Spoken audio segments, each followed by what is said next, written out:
Jadi temuan terbaru artefak yang sangat monumental adalah sebuah gambaran dari Garuda ya. Bisa kita kenali dari paruhnya, jadi tangannya, posisi kakinya yang sebagian jongkok ya, dan kemudian sayap-sayapnya ya. Sayapnya juga kan adalah sayap Garuda. Dan salah satunya juga Kinari ya. Salah satu makhluk mitologi yang hidup di surga ya, Kinara dan Kinari, makhluk mitologi sebagaimana kemudian gambaran bidadari dan bidadara surga ya. Sedangkan Garuda sendiri, nah, terutama cerita Garuda ketika membebaskan ibunya Winata ya dari perbudakan Kadru dan 1000 ekor ular naga. Jadi Garuda ini kemudian harus mendapatkan ibunya dengan menukar dengan guci amerta yang ada di atas kayangan, sehingga kemudian Garuda pun terbang ke atas kayangan dan melawan seluruh para dewa termasuk Dewa Indra. Bahkan Dewa Indra hampir kalah melawan Garuda. Maka kemudian atas bantuan dari Dewa Wisnu, kemudian Garuda diberikan guci amerta dengan syarat Garuda setelah bisa membebaskan ibunya akan menjadi wahana atau tunggangan Dewa Wisnu. Akhirnya Garuda menyanggupi dan bisa mendapatkan guci amerta yang diberikan kepada para naga. Para naga pun mendapatkan guci amerta, hendak ditumpahkan kepada mulutnya setetes air gitu ya, yang jatuh dari guci amerta. Kemudian Dewa Wisnu dengan secepat kilat mengambil guci amerta tersebut. Hanya setetes yang kemudian jatuh ke atas rumput ilalang yang diperebutkan oleh 1000 ekor naga, sehingga kemudian lidah ekor naga ini bercabang, terkena sobek ya, terkena dari pinggiran dari rumput ilalang. Kemudian Garuda berhasil membebaskan ibunya dari perbudakan Kadru dan anak-anaknya 1000 ekor naga. Jadi sehingga kemudian Garuda menjadi salah satu lambang negara Indonesia modern sebagai lambang pembebasan dari penjajahan ya.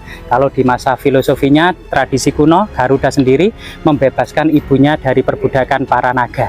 Jadi semoga kemudian dengan ditemukannya Garuda ini kita akan bisa menguatkan jati diri ya generasi saat ini dengan mendalami sejarah, dengan belajar di situs-situs yang monumental termasuk candi-candi yang megah yang dibangun oleh leluhur Nusantara. Semoga bermanfaat.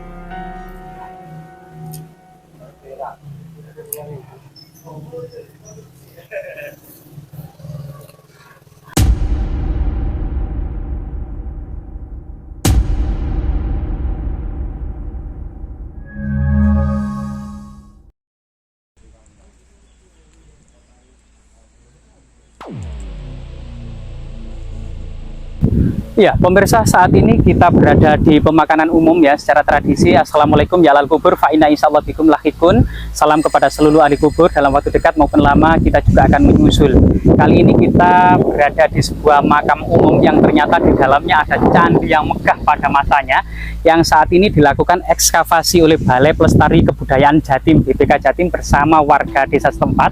Dan banyak sekali kemudian temuan baru, baik itu berupa balok-balok batu candi, fragmen batu bata kuno, dan banyak sekali kemudian balok-balok batu candi ini penuh dengan ragam hias floral maupun fauna maupun berbagai macam makhluk mitologi pada masa peradaban kuno. Antara lain hiasan-hiasan floral ya, seperti sulur gelung, meander, ceplok, pinggir, awan, pilin ganda, dan banyak sekali kemudian segitiga tumpal ya, yang menandakan sebuah alam surgawi atau semacam alam keabadian ya, motivasi keabadian.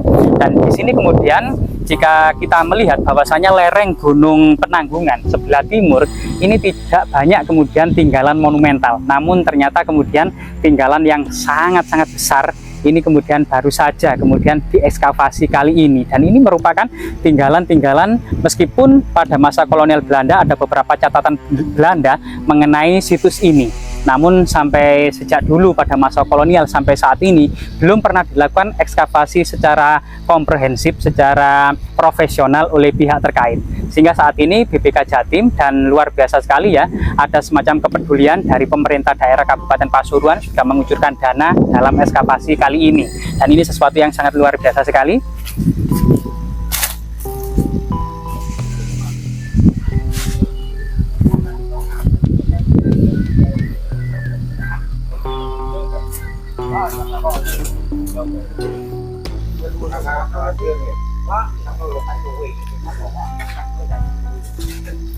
Jadi bagian sisi barat dari situs ini ya ternyata memang terhalang oleh sebagian dari akar pohon beringin raksasa ini, yang tentunya akar pohon ini harus dipangkas sebagian.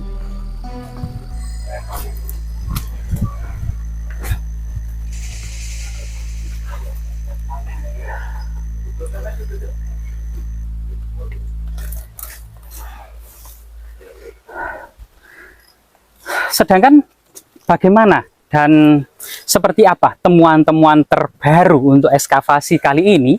Antara lain ternyata Balai Pelestari Kebudayaan Jatim menemukan kalamakara yang sangat indah, termasuk kemudian arca Garuda dan beberapa arca yang diduga fragmen dari Kinara dan Kinari, serta menyiratkan sebuah figur atau gambaran masyarakat kuno pada masanya.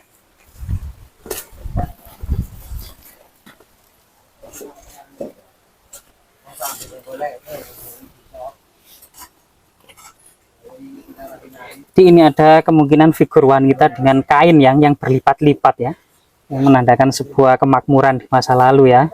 Kainnya sangat tebal sekali.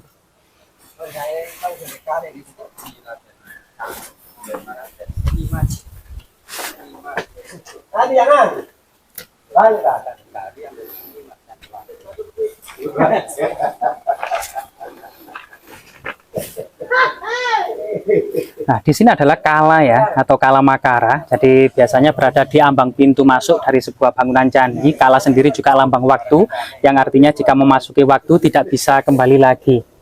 Jadi akan bisa dikenali dari kemudian muka kala atau kalamakara ini ya, dari segi hidung, rahang atas, gigi, taring, rahang bawah, matanya, antingnya, dari jarinya gitu ya. Ada hiasan di keningnya adalah bunga teratai lotus gitu ya. Dan ini adalah salah satu kala yang sangat langka dan sangat indah. Kala sendiri, selain kemudian lambang waktu yang biasa direlung masuk dari bangunan candi itu sendiri, kala sendiri memang merupakan salah satu asura yang menyamar menjadi dewa pada masa jamuan minum air amerta atau air keabadian untuk menjamin hidup abadi dari kehidupan para dewa. Memang asura ini dikenali oleh Dewa Chandra dan Dewa Surya, sehingga kedua dewa ini melaporkan kepada Dewa Wisnu. Maka Dewa Wisnu dengan secepat kilat melontarkan senjata cakranya untuk memenggal kala ini, sehingga kemudian tetesan air amerta itu sampai di mulutnya. Akhirnya kepalanya bisa hidup abadi dan tubuhnya kemudian musnah.